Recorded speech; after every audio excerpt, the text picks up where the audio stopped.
As we go into the film room for this week's play breakdown presented by Microsoft. And as you see, 4th and 5 on the 6th, fourth quarter, 4 minutes and 20 seconds left. The Browns need a touchdown here. They were aggressive. Mike Prefer said, let's go for it. Alex Van Pelt dials up the play here. And I say, Nick Mullins, incredible poise here, Hoff, because what you wanted initially, which I'm going to guess is either David Njoku or on the right side, you've got Nick Chubb. They got him doubled. The Chief is doubled. And Chubb trying to run this little Texas, this angle route. They've got the safety here, and this guy kind of comes up and I think maybe gives him a little grab. You see Chubb put his hands in the air. Hey, he's grabbing me right here. But the Browns and Mullins, a great job, some great blocking, and I'll let you talk about what your buddy Joel Bitonio does here over on the left side of this play, Hoff. The Raiders were not going to allow David Njoku to get open in the end zone. They'd seen how that worked out earlier in the game. It was not going to happen on this one. So they decided to go with a little bit of man free in the middle. They doubled David Njoku, and then everybody else playing tight man-to-man.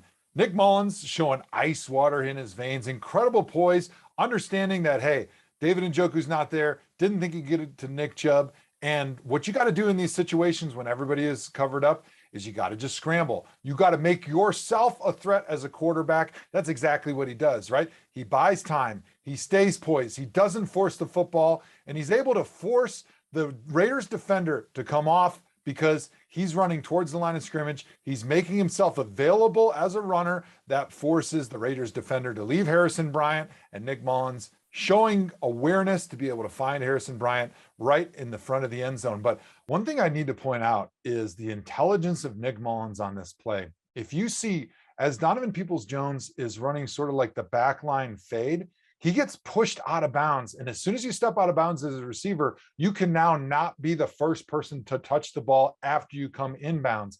And Nick Mullins, as he's scrambling, he's got his eyes down the field. He sees DPJ step out of bounds. And even though DPJ comes open during the scramble drill as he's running towards that front pylon, Nick Mullins very wisely says, I can't throw it to him because it'd be a penalty. I got to continue to run towards the line of scrimmage to force the Raiders defender to come off of Harrison Bryant and allow me to dump an easy pass into the end zone for a touchdown. That's veteran savvy that you don't usually get out of your third string quarterback.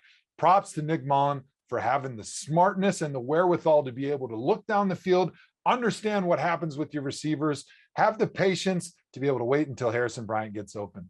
All right, and now for a big play on defense. Greedy Williams coming up with a monster interception. And here's how it happened. And remember, at this point in the game, Takk McKinley is out. You're already without Jadeveon Clowney. Now John Johnson had to leave with a hamstring injury, and so Richard LeCounte right here, the rookie out of Georgia, is thrust into a major situation along with Javonte Moffitt because you don't have Grant Delpit or Ronnie Harrison. So you have to have a lot of communication, and they're going to test those young safeties and try to throw the ball down the field, but Greedy Williams makes an incredible play here, Hoff.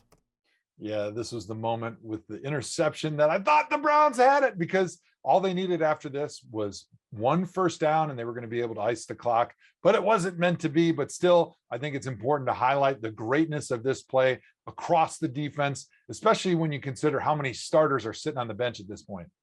So Carr tries this vertical shot, and I think it's really impressive the way Greedy Williams tracks this ball like a receiver and then makes the catch and is able to get over there. Gives a little stiff arm to Hunter Renfrow for good measure right there, and then gets down, and it is Brown's ball. And you thought, okay, we have got this. But this shows how defense works in concert. The back end, a great play there by Greedy Williams, but it's also the pass rush that can affect a passer even without a sack. And you're going to see Myles Garrett right here get chipped, and Bull, as you mentioned, that forces Carr to step up. And then Sheldon Day does a good job. He had a nice game as well, getting some pressure to help kind of collapse the pocket and make it just tight and congested for Derek Carr.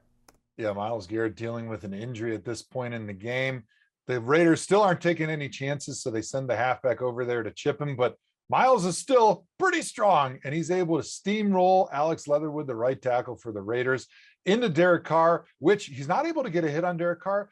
It forces Derek Carr to slide to his blind side and doesn't allow Derek Carr to get all the velocity that he wants on the football. And that's what leads to the interception, because Derek Carr is not able to throw the ball in the spot that he wants down the field with this pressure in his face from Myles Garrett.